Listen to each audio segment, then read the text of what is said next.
아멘. 할렐루야. 아멘. 정말로 주님의 이름을 사랑하십니까? 아멘. 예배 자리에 나오신 여러분을 진심으로 환영하고 축복합니다. 먼저 옆에 계신 분들과 인사를 나눴으면 좋겠습니다. 좌우에 계신 분들께 먼저 잘 오셨습니다 하고 인사 나눠주시겠습니까? 네, 이번에는 앞뒤에 있는 분들과 인사를 나누겠습니다. 사랑하고 축복합니다.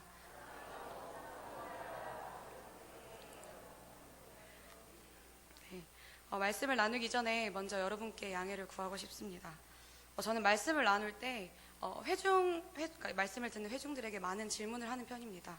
그런데 많은 질문을 하는 것은 말씀을 전하는 저나 듣는 여러분 모두가 하나님의 말씀에 조금 더 적극적으로 고민하고 접근하기 위한 의도를 가지고 있습니다. 그래서 질문을 했을 때 함께 고민해 주셨으면 좋겠습니다. 그럼 먼저 잠시 기도드리신 후에 하나님 말씀 나누도록 하겠습니다. 기도드리겠습니다. 사랑과 은혜가 많으신 하나님 아버지, 귀한 나를 허락하시고 이렇게 하나님 앞에 나와 주 앞에 예배를 드리게 하심에 감사를 드립니다. 하나님, 이 시간 주 앞에 말씀을 나누고 또 말씀을 들으려 하는 가운데 하나님, 사람의 뜻이나 사람의 생각이 아닌 온전하신 하나님의 뜻만, 하나님의 계획만 이 자리 가운데 선포될 수 있도록 아버지 인도해 주시길 원합니다. 하나님 부족한 자를 세우셨으나 그러나 인도하시는 오직 하나님 한 분밖에 없습니다. 하나님께서 함께 하시기를 원하고 또한 영광 받으시길 원하며 모든 것 주께 맡겨드립니다. 이 시간 함께 해주시고 인도하여 주시옵소서. 감사드리며 예수님의 이름으로 기도를 드립니다. 아멘. 네, 오늘의 본문은 탕자, 곧 허랑방탕한 아들에 관한 이야기입니다. 본문에 대해서 이야기를 하자면 옛날 어느 한 가정이 있었습니다. 이 집은 아버지와 큰아들, 작은아들로 이루어져 있는 집이었습니다. 그런데 어느 날 둘째 아들이 아버지에게 이야기를 했습니다. 아버지, 그 아버지 재산 좀 주세요 했더니 아버지가 그 돈을 주었습니다. 그러고 나서 아들은 그 돈을 받아가지고 먼 나라로 갔습니다. 그리고 가서 그 돈을 다 탕진한 후에 내가 잘못했구나, 내가 이렇게 하면 되는 게 아니었는데 라고 자신의 잘못을 깨닫고 회개한 뒤에 집으로 돌아옵니다. 그리고 아버지는 기쁨으로 아들을 맞이해 주는 것으로 이 본문의 이야기를 담고 있습니다. 여러분 모두 익히 들어 아시는 본문일 것이라고 생각합니다. 우리는 탕자와 같고 아버지는 하나님, 우리를 늘 받아주시고 우리를 늘 인도해 주시는 하나님의 이야기라고 우리는 생각하고 있습니다. 저는 이 본문을 읽다가 몇 가지 의문이 들었습니다. 그래서 그 의문을 여러분과 나누고 함께 고민해 보려고 합니다. 첫 번째 의문은 아들은 어떤 마음 또는 어떤 의도를 가지고 그 아버지에게 재산을 달라고 했던 걸까요? 함께 고민해 주시겠습니까? 아들이 어떤 의도나 어떤 마음을 가지고 그 아버지에게 돈을 달라고 했던 걸까요? 여러 가지가 있겠죠. 그 상상을 해보면 이 지긋지긋한 집구석, 나는 나가서 내가 떵떵거리고 살 거야, 이렇게 생각했던 걸 수도 있습니다. 아니면 내가 사업을 해서 성공을 하면 우리 형이나 우리 아버지가 나를 인정해 주겠지 하는 마음에서 그 재산을 받아가지고 나간 걸 수도 있습니다. 근데 분명한 것은 내가 망해서 빈털터리가 돼서 돌아와야겠다라는 의도를 가지고 한 것은 분명히 아닐 것입니다. 세상적인 표현으로 집 떠나면 고생이라는 표현이 있습니다. 그 아들이 그것을 생각했다면 아버지에게 과연 돈을 달라고 했을까요? 아마 그러지 않았을 것입니다. 자신이 그렇게 비참하고 쥐엄 열매조차 먹지 못하는 신세가 될 줄 알았더라면 아마 나가지 않았을 것입니다. 두 번째 질문입니다. 두 번째 의문이 들었습니다. 아들이 어떤 의도를 가지고 아버지에게 아버지 저에게 재산 좀 주세요 했던지 간에 아버지가 돈을 주지 않았더라면, 그 재산을 나눠주지 않았더라면 어떻게 되었을까요? 함께 고민해 보시겠습니까?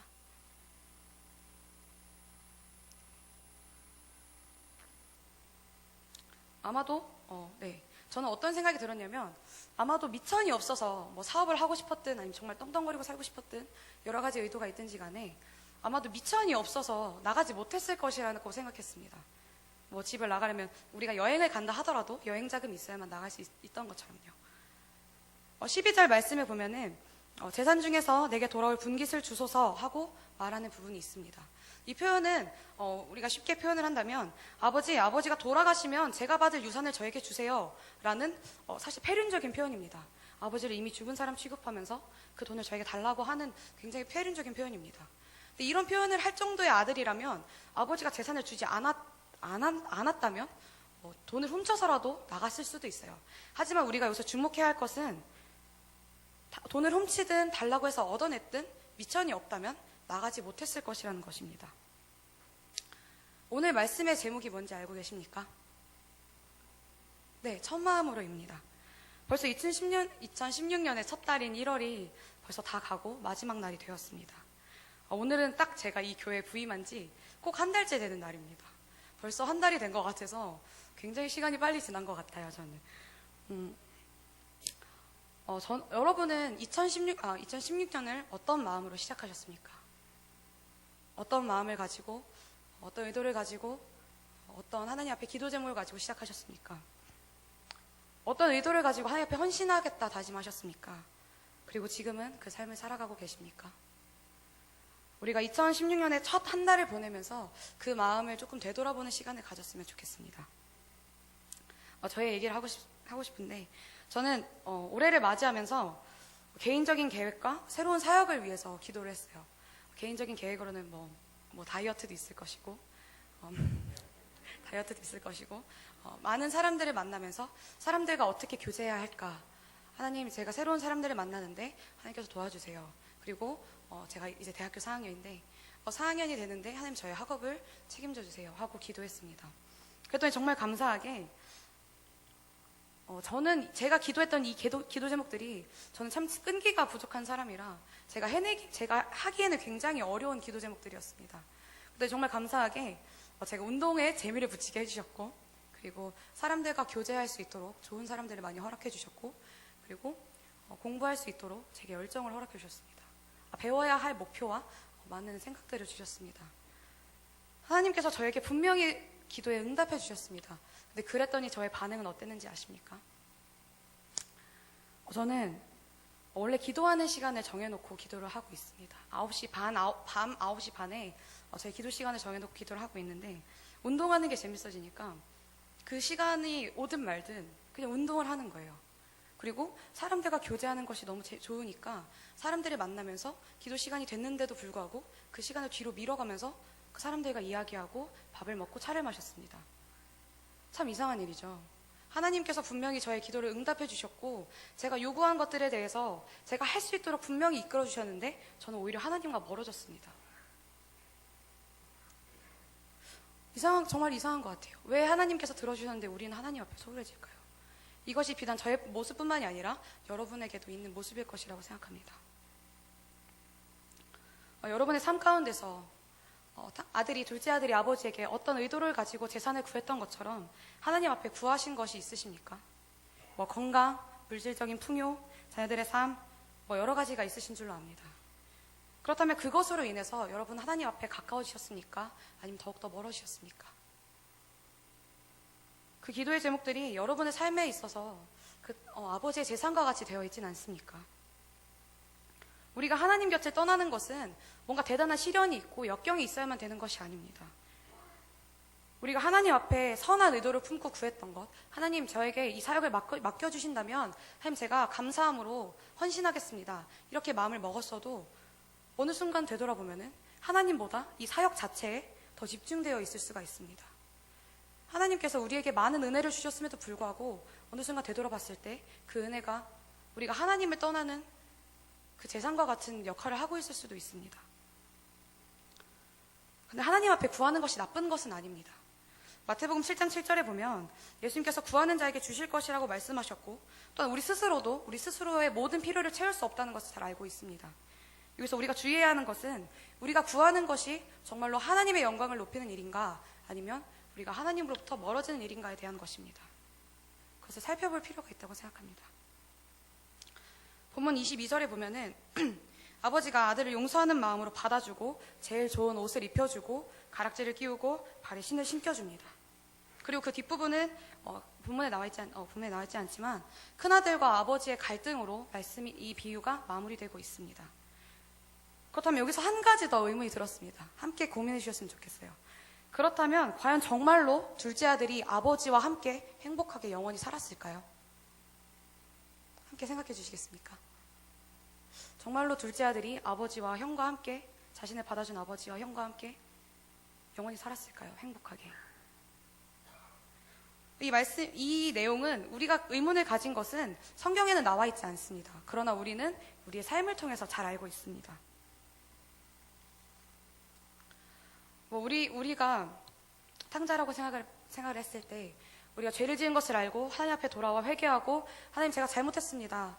하나님 제가 안 그러겠습니다. 라고 회개하지만 어느 순간 하나님께서 우리에게 또 다른 은혜를 부어주시고 또다시 우리의 삶을 채워주시는 것을 알고 있습니다. 탕자가 제일 좋은 옷, 아마도 굉장히 비싼 옷이었을 거라고 생각해요. 비싼 옷을 입고 그리고 손에 가락지를 끼고 신발을 신었을 때 어떻게 했을까요? 우리라면 어떻게 하고 있을까요? 아마도 받은 것을 가지고 또 가지고 나가지 않을까요? 나갈 수 있는 미천이 생겼습니다. 비싼 옷이 생겼고 반지가 생겼고 신발이 생겼습니다. 이것을 팔면은 뭔가를 해볼 수 있는 느낌이 들 수도 있습니다. 우리의 모습이 그러고 있지는 않습니까? 하나님 앞에 헌신하고자 다짐했고 많은 은혜를 채워주셨는데 우리가 죄를 지은 것을 알고 다시 돌아왔다가도 다시 받은 것을 가지고 또 하나님 품을 떠나고 있지는 않습니까? 여러분의 삶에 있어서 집을 나가는 미천이 무엇인지 한번 생각해 보셨으면 좋겠습니다. 하나님 앞에서 마음을 잃지 않은 사람을 소개하려고 합니다. 그 사람은 바로 다윗입니다. 사무엘하 6장 16절에 보면은 여호와의 괴가 다윗성에 들어왔을 때 다윗이 하나님 앞에 춤추며 뛰놀고 찬양하고 있습니다. 이때 이것을 지켜봤던 미갈의 표현에 따르면 그 표현은 굉장히 비꼬면서 몸을 드러내었다는 표현이 있습니다. 다윗은 아마도 하나님 앞에서 춤을 추면서 뛸 때 옷이 흘러내리는 줄도 모르고 춤을 추었을 것입니다. 근데 이때 다윗의 신분은 왕이었습니다. 왕이라면 의자에 앉아서 위엄을 가지고 채통을 지키고 했을 수도 있어요. 그렇게 해도 가능한데, 그렇게 해도 괜찮을 만한 신분인데 하나님 앞에서 옷이 흘러내리도록 춤을 추고 뛰었습니다. 왜 그랬을까요? 그것은 다윗이 처음부터 양치기 때부터 하나님을 예비하는 사람이었기 때문입니다. 사무엘상 16장에 보면은 사울이 하나님께서 부리시는 악령으로 인해 번뇌하고 있을 때 수금을 탈 줄 아는 사람을 찾고 있습니다. 그때 누군가에 의해서 다윗의 이름이 언급되고 다윗은 사울을 위해서 수금을 타는 사람으로 섬기게 됩니다. 이때가 다윗이 골리앗과 전투하기 이전의 나이인데 이전의 때인데 그때의 나이를 성경학자들은 15세에서 16세 정도 됐다고 생각하고 있습니다. 15살, 16살의 어린 소년이 수금을 탈 수 있었던 것은 아마도 자신이 양을 치면서 하나님을 찬양하고 그 당시에는 지금처럼 스마트폰이나 좋은 책이나 뭔가를 할 만한 취미거리가 없었기 때문에 아마도 하나님께서 지으신 별들을 보고 아니면 자연을 보면서 하나님을 찬양하는 시를 지었지 않을까요? 시편의 많은 시들을 보고 다윗의 고백들을 보면은 다윗의 고백이 하루 이틀이 된 것이 아닌 것을 알 수 있습니다. 다윗은 양치기에서 왕이라는 신분 상승을 겪은 사람이었습니다. 집안에서도 가장 작은 사람이었던 사람이 왕이라는 최고 권력을 얻었을 때 양치기 때 하나님을 예배했듯이 여전히 하나님을 예배한다는 것은 결코 쉬운 일이 아닙니다. 시편에 보면은 다윗을 모든 순간에 하나님 앞에서 동일한 모습을 가지고 있습니다. 불평하며 하나님을 원망할 수 있는 순간에도 하나님을 찬양했고 그리고 자신이 가진 모든 부귀영화보다도 하나님을 사랑하는 사람이었습니다. 여기서 우리는 탕자와 다윗의 차이를 알 수 있습니다. 탕자는 어떤 의도를 가지고 하나님 앞에 아버지 앞에 무언가를 구했지만 다윗은 자신이 의도하지 않았던 것이라도 자신 앞에 주어졌을 때 하나님 앞에 여전히 동일한 삶을 살아가고 있습니다. 네, 이제 말씀을 마무리하려고 합니다. 시편의 고백을 여러분과 함께 나누고 찬양과 기도로 나아갔으면 좋겠습니다. 시편 84편 10절의 말씀입니다. 주의 궁정에서의 한날이 다른 곳에서 첫날보다 나은즉 악인의 장막에 사는 것보다 내 하나님의 성전 문지기로 있는 것이 좋사오니. 아멘. 네, 시편 84편에 모든 부귀영화보다 성전에 있는 것보다 궁정에 있는 것보다 하나님의 성전에서 하나님을 섬기는 것이 더 좋습니다 하는 고백이 있습니다.